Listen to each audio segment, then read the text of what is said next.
warahmatullahi wabarakatuh. Dalam kesempatan hari ini kita akan membahas terkait dengan ayat dan hadis tentang hak milik. Ya, sebelum kita mengutip ayat-ayat yang membahas tentang hak milik, saya ingin memberikan beberapa kesimpulan atau ringkasan terkait dengan poin-poin yang menjadi bahan kajian kita pada hari ini.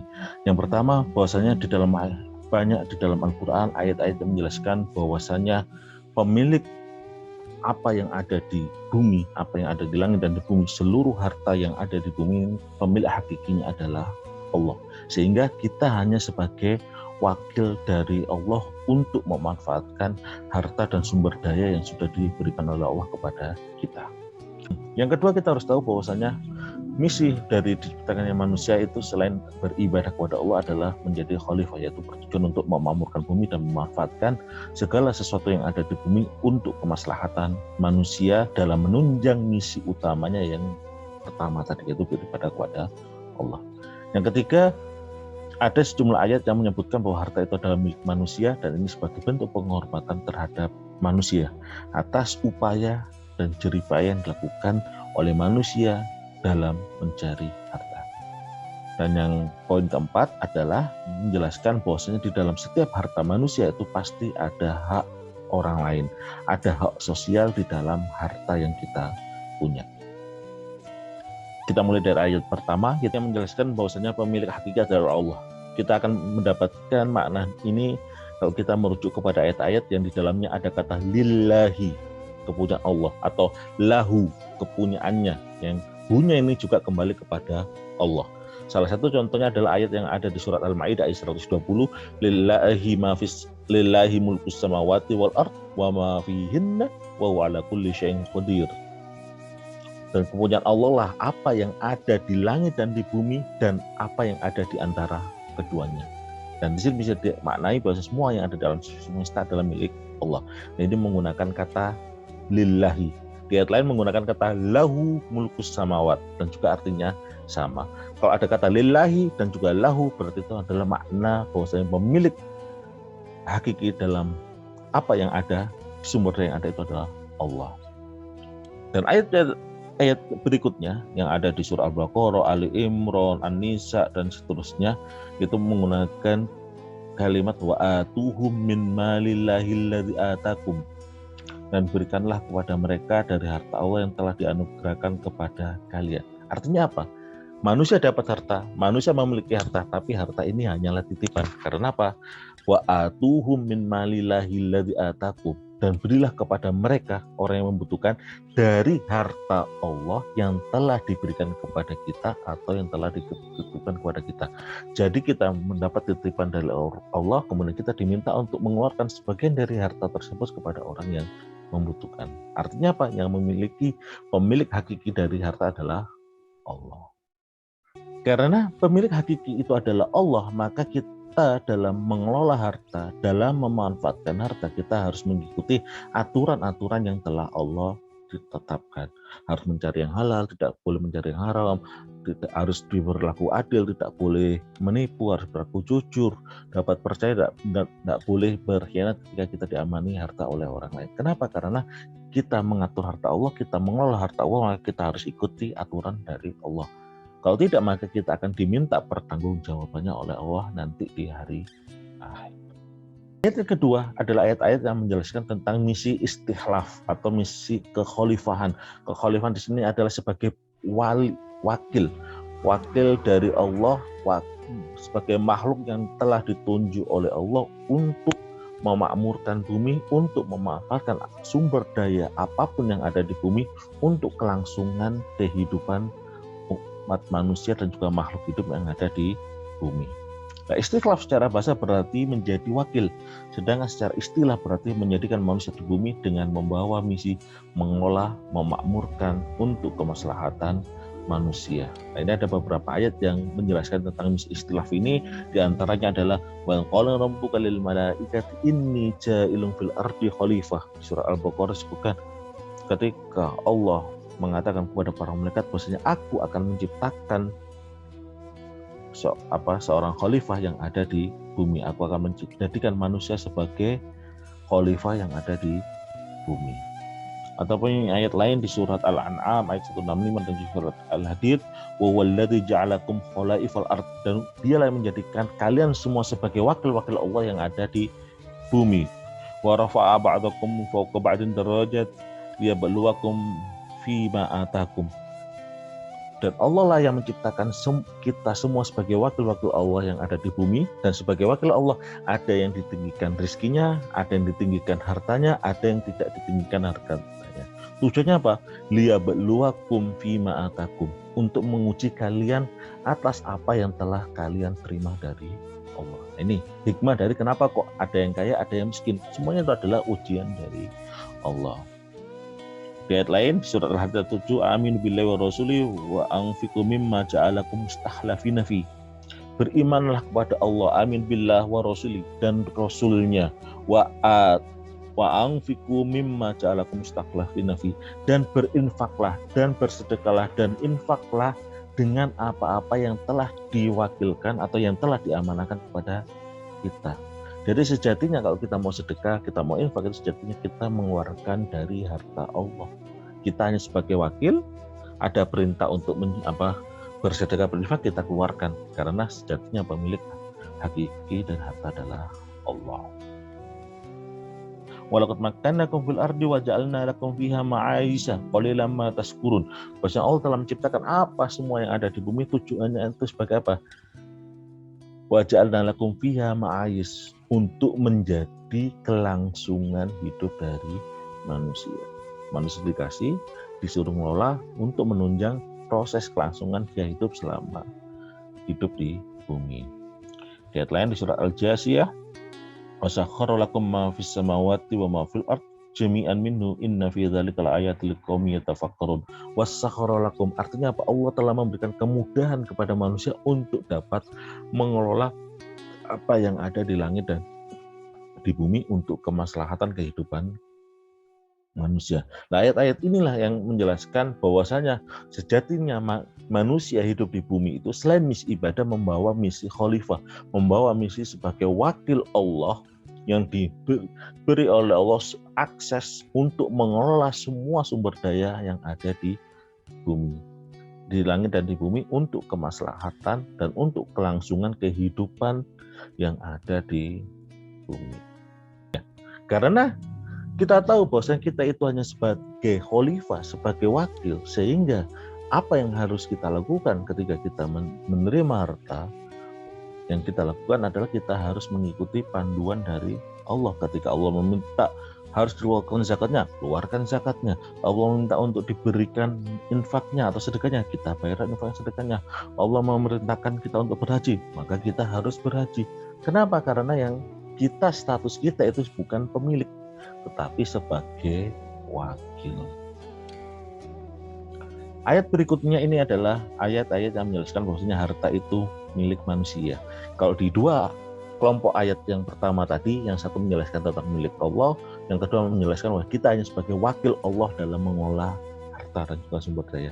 Ayat yang ketiga, kelompok ayat ketiga ini menjelaskan bahwasanya harta itu adalah manusia dengan adanya dhamir hum, kalaupun ada lahum dan milik mereka, lakum dan milik kalian. Sebagaimana tadi saya jelaskan di awal, kenapa kok ada dhamir hum yang dinisbahkan kepada manusia ketika terkait dengan masalah harta, misalkan amwaluhum, harta mereka, amwalukum, harta kalian. Karena sebagai bentuk penghormatan atas upaya yang telah dilakukan oleh manusia dalam mendapatkan harta tadi. Contohnya di sini ada ayat wa fi amwalihim. Nah kan berarti himnya kembali ke siapa? Kepada manusia. Wa fi amwalihim haqqun lisail wal mahrum, ada hak bagi orang yang lain. Atau di ayat lainnya di surat An-Nisa, wala tusufaha amwalakum allati ja'alallahu lakum qiyamah. Janganlah berikan kamu kepada orang-orang yang tidak cakap dalam mengelola hartamu. Kamu kembali ke siapa? Harta kalian. Kalian kembali siapa? Kepada manusia. Sehingga banyak ayat-ayat juga yang sini menggunakan dhamir hum atau untuk menunjukkan bahwasanya harta itu milik manusia. Dan ini rahasianya ataupun hikmahnya adalah sebagai bentuk penghormatan dari Allah atas jerih upaya manusia dalam mendapatkan harta. Selain dari sebagai bentuk penghormatan dengan adanya nisbahum dan kum kepada manusia dalam kepemilikan harta, berarti di sini ada pelimpahan hak dan kewajiban. Kita diberikan hak dan hak penuh, hak penguasaan penuh atas harta yang telah kita dapat.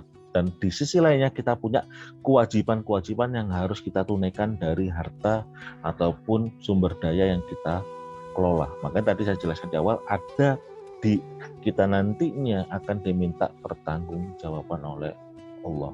Meskipun kita hanya sebagai wakil, tapi kita diberikan kekuasaan penuh oleh Allah dalam mengelola harta ataupun sumber daya tersebut. Dan sebagai konsekuensinya, nanti Allah akan meminta pertanggungjawaban dari kita terkait dengan pengelolaan harta. Ya, kelompok ayat yang keempat adalah ayat-ayat yang menjelaskan bahwasanya ada hak sosial dalam harta yang kita punya. Sebagaimana tadi di surat Al-Dzariyat, wa fi amwalihim haqqun lis-sa'ili wal mahrum.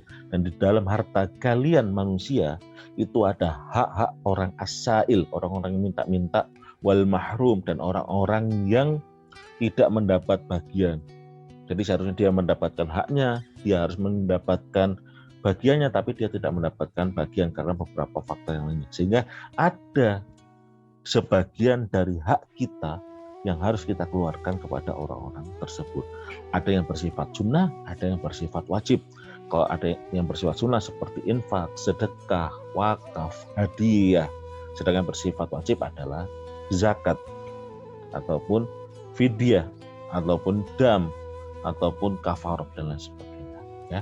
Jadi ada hak di dalam harta kita yang harus wajib kita keluarkan, entah hak itu sifatnya sunnah ataupun sifatnya wajib.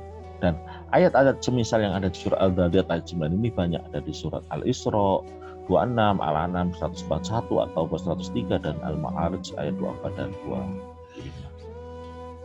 Ya, setelah kita membahas tentang ayat-ayat yang membahas tentang hak milik, kita akan membahas tentang hadis-hadis yang membahas tentang hak milik. Hadis-hadis yang membahas tentang hak milik ini jumlahnya sangat banyak. Saya di sini hanya menampilkan beberapa contoh saja. Contoh tentang hadis-hadis yang membahas tentang hak milik. Hadis-hadis yang membahas tentang hak milik ini meliputi beberapa permasalahan. Yang pertama terkait dengan sarana pembuktian hak milik. Banyak hadis yang membahas tentang bagaimana kita bisa membuktikan bahwasanya kita memiliki harta ini. Baik itu melalui bukti, baik itu melalui sumpah, baik itu melalui saksi, ataupun baik itu melalui tulisan.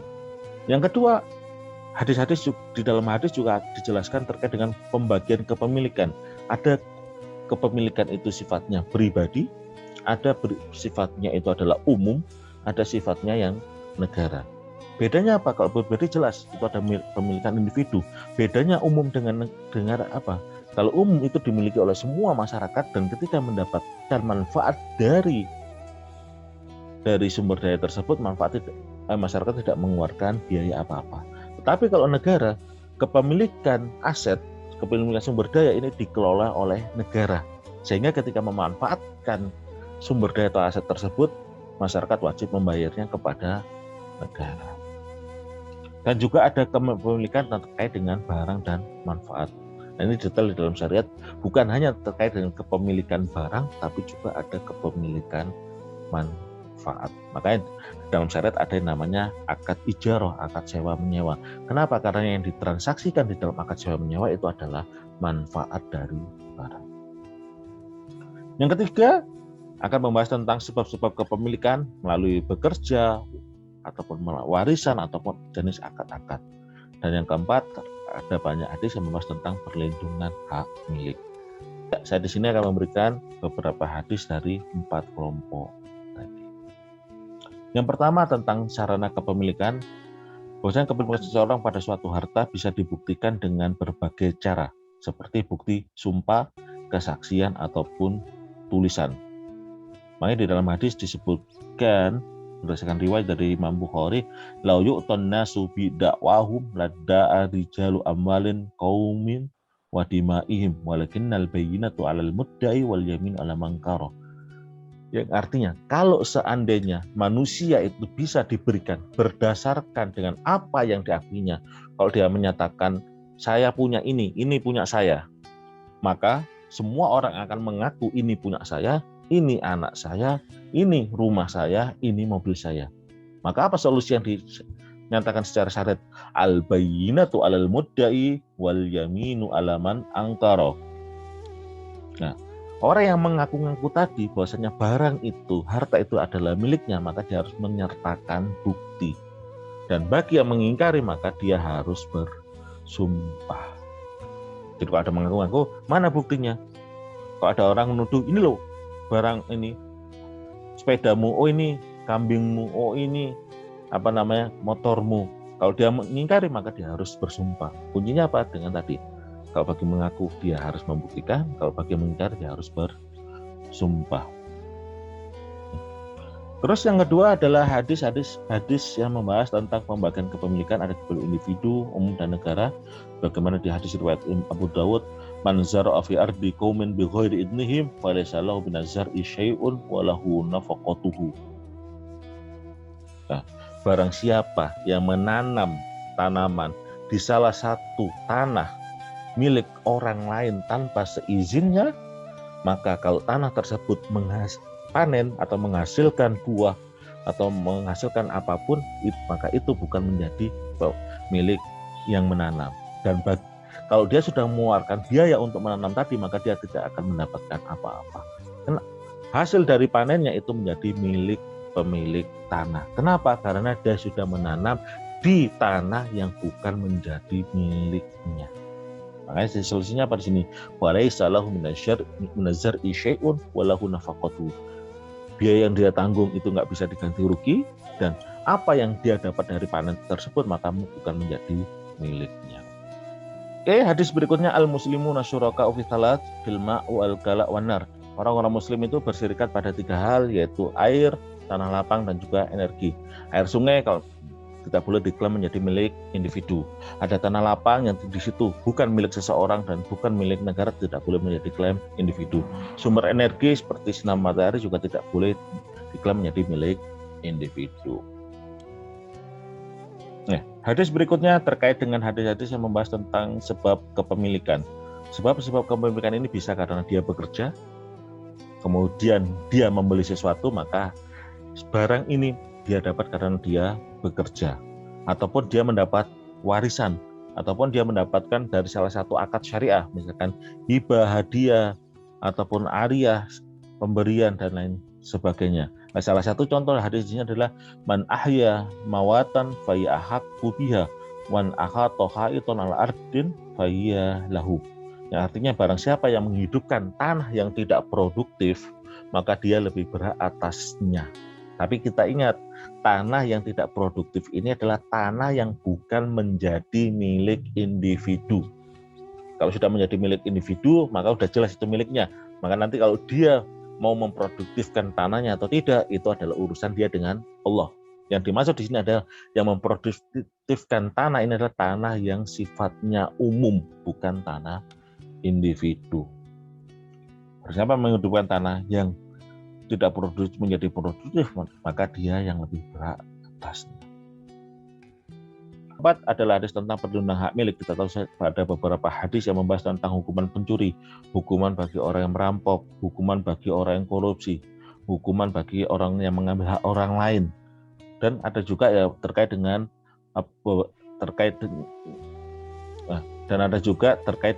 jika seseorang pemilik harta itu kemudian meninggal karena dia mempertahankan hartanya karena dirampok, maka dia termasuk meninggal dalam kondisi syahid. Sebagaimana di hadis, man qutila duna mali fahuwa syahid. Barang siapa yang meninggal karena melindungi hartanya, maka dia mati syahid. Ataupun di hadis lain ada larangan untuk menzalimi orang lain, man dzalama qayyada shibr minal ardi tawaqahu min sabi aradin. Barang siapa yang mendolimi sejengkal tanah milik orang lain, maka nanti di akhirat dia akan dihimpit dengan 7 lapis. Dan ini adalah hadis-hadis yang menjelaskan bahwasanya Allah ataupun syariat itu melindungi hak kepemilikan individu, kepemilikan orang. Sebagaimana yang tadi disebutkan di ayat, bahwasanya ada bentuk kehormatannya adalah menisbahkan dhamir hum dan kum kepada manusia.